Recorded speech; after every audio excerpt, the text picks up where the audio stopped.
Hello, Capricorns. Welcome to your monthly zodiac reading for the month of July 2025. This month is jam-packed, so let's not waste any time.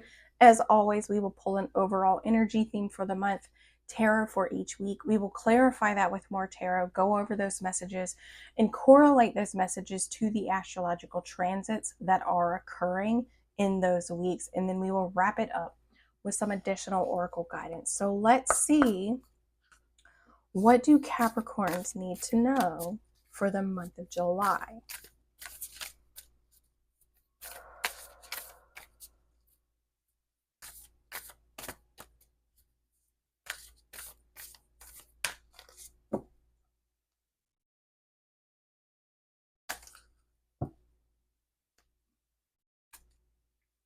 You are good enough. Full moon in Virgo. Virgo is a fellow earth sign and is all about refinement. You are an earth sign all about structure, okay? But ultimately, it's kind of like the message is like, you don't have to work any harder to be good enough. You don't have to work any harder. You don't have to achieve anything more to be good enough because you are already good enough, okay? So let's see.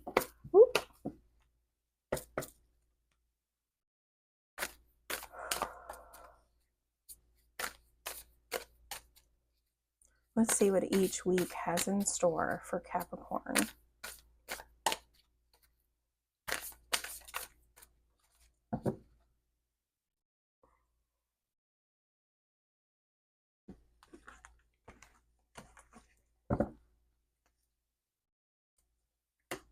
The Nine of Swords here in the first week. The Tower here in the second week. The Two of Cups here in the third week. And the Eight of Pentacles here in the fourth week. Okay, so here in the first week, we have Venus, or we have the Nine of Swords. The Nine of Swords represents like the things that keep you up at night, the thoughts that keep you up at night, the fears and the worries that just keep repeating over and over and over in your mind. That's what the Nine of Swords represents, okay? On the fourth, we have Venus. She is going to conjunct Uranus. Venus is love, money, beauty, aesthetic, art, value systems, and relationships. And she is going to conjunct or have it's a beneficial conversation, but because it's Uranus, it can shake things up. So the conversation is happening for the highest good, but Uranus is also known as the Great Awakener or the Great Disruptor, however you want to look at it. But it's happening within the sign of Taurus. And for you guys, Taurus sits in your fifth house. So this has a lot to do maybe with creativity, has a lot to do with children, even self-expression, maybe one-off like romantic love affairs. Like if you've recently met someone and you guys are just kind of starting to get things going, it could be coming up for that. Maybe you're worried about that. But Venus conjunct Uranus is going to probably bring about a sense of revelation or sudden change when it comes to this particular area of your life before Venus moves into Gemini, which is your sixth house. Gemini, or like your sixth house, has a lot to do with your day-to-day routines, health, and work habits. So Venus is going to be conjunct Gemini in that aspect. If you're worried about something around your work, this could provide some relief for that. We also have Neptune going retrograde within the sign of Aries. Neptune is boundless love. It is boundless imagination. It is infinite faith and spirituality. And it is also illusion and delusion, right? It is the fog that lays over the ground where it looks beautiful, it looks mysterious, but we don't know what's lying underneath. And we sometimes have a hard time telling what is real versus what isn't. That planet is going retrograde within the sign of Aries. The Aries is the I am. But for you guys, it sits in your, where's Aries sitting? Your fourth house. So this is around your home. It could be that there are some reflections. Maybe something is Maybe you're coming into this reality check or this disillusionment when it comes to your home environment, your family, um, and emotional safety, so to speak, right? Here in the second week, we've got the Tower. The Tower represents unexpected change. This can come in the form of actual change in the physical world, or it can come in the form of innovation and ideas. Uranus is going to be moving into Gemini until 2033. Again, Uranus is the great awakener. This is revolution, rebellion, innovation. This is the collective. This is higher thinking. This is the higher mind. It's kind of like super consciousness. And it's going to be moving into the sign of Gemini, a sign that is already focused on discussing things and thinking and intellect and communication. And for you guys, this is happening around your sixth house. So this could be shakeups around, again, shakeups or revelations around your day-to-day routines, your health and your work habits, coworkers, pets, things like that. Things that you deal with on a day-to-day basis.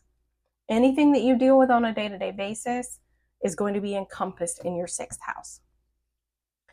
That is going to happen on the 7th. On the 10th, we have a full moon within your sign. So this is a full moon that's going to happen around your first house. This is your house of self. Full moons are a buildup of energy, and they have the tendency to activate our emotional body because the moon governs our emotions. So this full moon could be building up a release around, like I said, you don't have to do more to be good enough. You don't have to do more on your day-to-day to be good enough, because we're also talking about Uranus moving into Gemini. You don't have to do more. And I just heard work smarter, not harder. Because we're talking about Gemini in your day-to-day, work smarter, not harder. And that could be what the Tower is there. The Tower is creating this sense of innovation. It's creating this realization that you don't need to do more to be more. Here in the second week, or third week, we've got the Two of Cups. The Two of Cups is known as the soulmate card. So this could mean that you're encountering somebody who's going to be a soulmate, whether that is a friendship, a romantic partner, business partner, or it could be an experience that you are coming into, that you're, or an opportunity that you are receiving that is in alignment with who it is that you are and what it is that you value. This can also represent that you are realigning your mind and your heart, right? Coming back into alignment with your personal values. On the 13th, Saturn is going retrograde within the sign of Aries. Saturn in Aries is the disciplined warrior. When I think of the disciplined warrior, I think of like Maximus from Gladiator.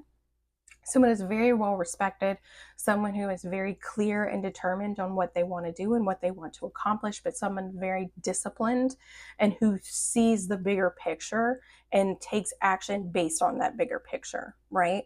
But this is going retrograde, so that energy is going to be turned inward. Okay, and again, Aries sits in your fourth house. This is your house of home, your sense of emotional safety and security, the mother figure. And it can very well represent your physical home. Okay, so it could be maybe that you're reuniting with someone who, like, reuniting with your home is kind of what this feels like. Whether that is internal or external is yet to be seen, but it feels like that's what it feels like, reuniting with your home. And maybe becoming more disciplined around your home life, doing more things around the house. On the 18th, Mercury, the planet of thoughts, ideas, communications, is going to go retrograde within the sign of Leo. So we've got more retrograde energy happening. We're doing a lot of self-evaluation and a lot of self-reflective work. Leo sits in your 8th house. This is your house of death, sex, taxes, all things that are taboo, shared resources for like partnerships or family members, shared resources. And Leo, for you guys, like I said, sits in your 8th house. So this could be like also occult practices, right? So it's just, I don't necessarily think Mercury retrograde is going to have a huge hand here. This feels more like Saturn's work with the Two of Cups, but it definitely feels like reuniting or realigning with feeling connected at home is generally, like, it's like the feeling that I'm getting, feeling connected at home. And look, I'm even like intertwining my fingers, like what they're doing. So this is connection. This is feeling connected at home, feeling safe at home. Here in the last week, we've got the Eight of Pentacles. The Eight of Pentacles is known as the entrepreneur card, but it's also about refining and focusing on the things that you want to master, the things that you want to become very good at. This is when Leo season begins. So again, your 8th house is being activated. Leo is very bold. It's very bodacious. It's kind of like shining, standing out, shining a light, being front and center, which you guys really, I think, could care less about. But I don't necessarily feel like this is going to have a huge impact on you. Anytime we shift a season, it doesn't create a huge impact. But the new moon in Leo can provide you a new opportunity or a blank slate to refine what it is that you share with others, if that makes sense. And it could be that instead of sharing so much with others, you actually kind of seclude yourself to begin working on what you find most valuable. If there are those of you who are looking into occult practices, like, I don't want to say witchcraft, but practical magic, tarot, astrology, occult practices, now is the time for you to set intentions on doing so. Let's see. We also have Chiron, the wounded healer, going retrograde within the sign of Aries. This is addressing wounds around our sense of self. That's happening on the 30th. On the 31st, Venus is moving into Cancer. So again, money, beauty, aesthetic, value systems is moving into the sign of Cancer, which is your 7th house. 7th house, it could mean that you guys get a boost in merit. I don't want to say merit. Maybe some of you get proposed to, who knows? But marriage or business contracts, this feels more like business because we've got the 8 of Pentacles here, business, money, and material gain. We also have a Mercury cazimi happening on the 31st. A cazimi is essentially when the sun comes into very close proximity with a planet. The sun's light illuminates and amplifies that planet. Well, that planet this time is going to be Mercury, thoughts, ideas, communication, and messages.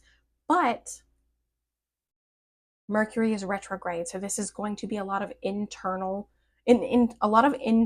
dialogue. Okay, so you could be talking to yourself a lot that day. Let's see what clarifying messages we can get.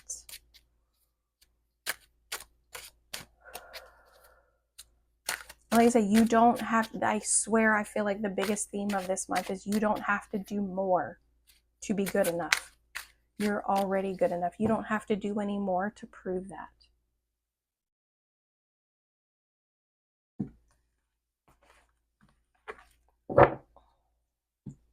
Here in the first week, the 9 of Swords, the 9 of Cups, so 2 9s, and the 10 of Wands. So there's a lot of anxiety and a lot of fear about not getting what you want. And this is something that you're, unfortunately, this is something you are actively choosing to carry around. Like the 10 of Wands represents putting down that burden. Like you can give yourself permission to put that down. You don't have to carry it. But sometimes we feel like if we take on more, if we're more successful, if we achieve more, then we're going to become more, when in reality, that's not the case. So if you're not getting what you want, you can give yourself permission to put that down. You don't have to keep carrying it. You don't have to keep trying. If it didn't work for you and you've lost your passion for it, put it down. Nobody's going to knock you for it. I promise. And if they do, they're very small people, small-minded people, okay?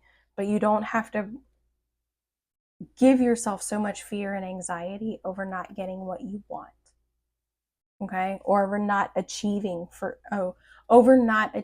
something. Here, the second week, the Tower, the Magician, creating, manifesting, as above, so below, and the Hermit. So that's a big week for you. Clearly, the full moon in Capricorn. This is a huge revamp of your sense of self. So it could be that you're like, you know what? I am quite powerful. I have achieved and accomplished every single thing that I have set out to do. I have created my reality. So I can move forward with this mindset that I can do it. I don't need to do more. I don't need to take on more to keep doing it. I can just do what I've been doing and I will still be successful, right? So that's a beautiful realization to have around this full moon. The full moon is essentially allowing you to realize that you are a very powerful manifester, a very powerful co-creator. Here in the third week, the Two of Cups, the Seven of Wands in reverse, and the Eight of Cups. So realigning, like I said, your mind and your values, coming into reconnecting with what matters most to you, reconnecting with maybe who you are and what you want. And instead of consistently fighting for what it is that you're working towards, you're actually going to choose to walk away. You can choose to walk away. You don't have to keep fighting. You don't have to keep feeling this lack of confidence, because the Seven of Wands in reverse can represent not feeling confident or capable of overcoming struggles, not feeling confident or capable of overcoming any obstacles or challenges that you're facing, when in reality, you're like, you know what? I'm already in alignment. I'm already doing everything that I can do. I am good enough. And it's almost like you're choosing to just, it really feels like you're just choosing to no longer give your energy to that mindset. Here, the Eight of Pentacles, the Wheel of Fortune in reverse, and the Queen of Wands. So anything that you set your mind to, if you choose to start your own business, if you choose to put all of your focus into entrepreneurship, understand that it is going to take time. The Wheel of Fortune is in reverse, so it just means that this cycle is turning slowly. The cycle is turning slowly. And the Queen of Wands, when she's in reverse, she struggles with her confidence. But in this case, I almost get the feeling that this is do it anyway. Even though you know it's going to take a long time, even though you know it's going to take a lot of work, do it anyway. She may be scared. She may not feel very confident, but she's damn sure going to put herself out there anyway, because she's Leo energy. And like I said, Leo energy has the tendency for false bravado at times, false confidence. But a lot of us would never know it because they appear to be confident. So even if you're scared, even if you're struggling with feeling capable, do it anyway. And just keep in mind, carry the expectation that this is going to take a while. This is going to take time to perfect. This is not going to happen overnight. Success is not going to happen overnight. And just because it doesn't mean that I am not good enough.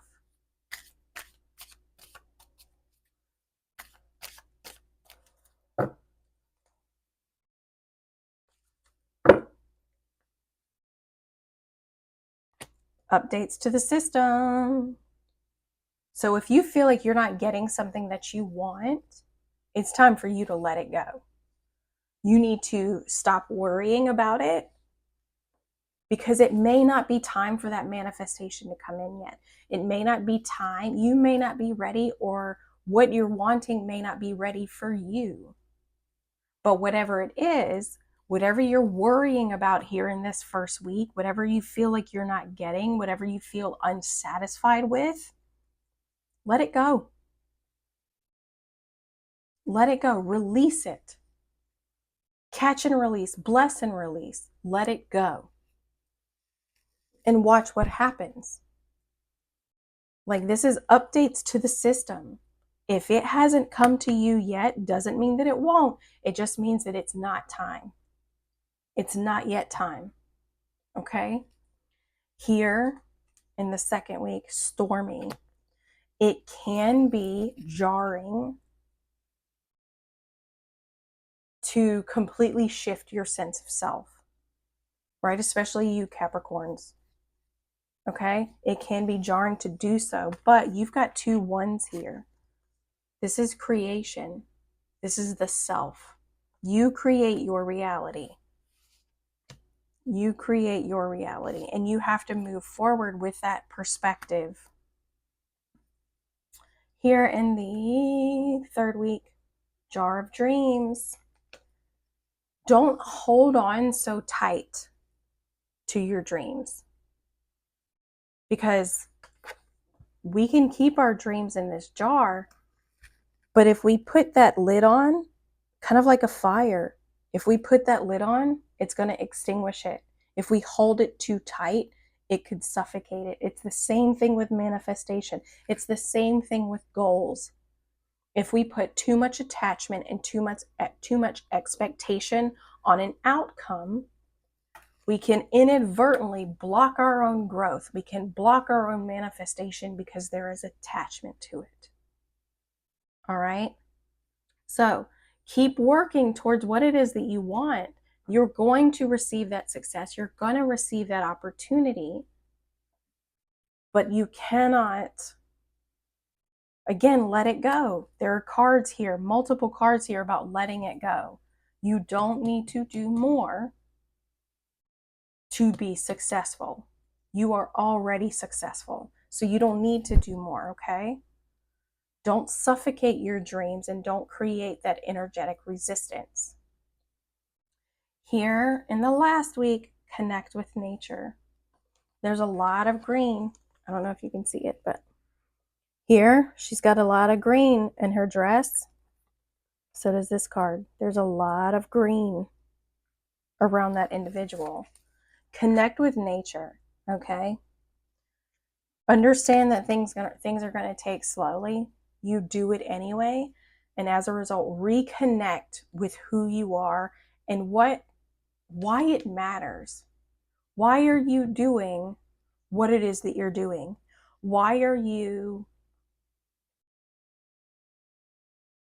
What's your why? Reconnect to your why is what that feels like. Reconnect to the basics of what you're doing.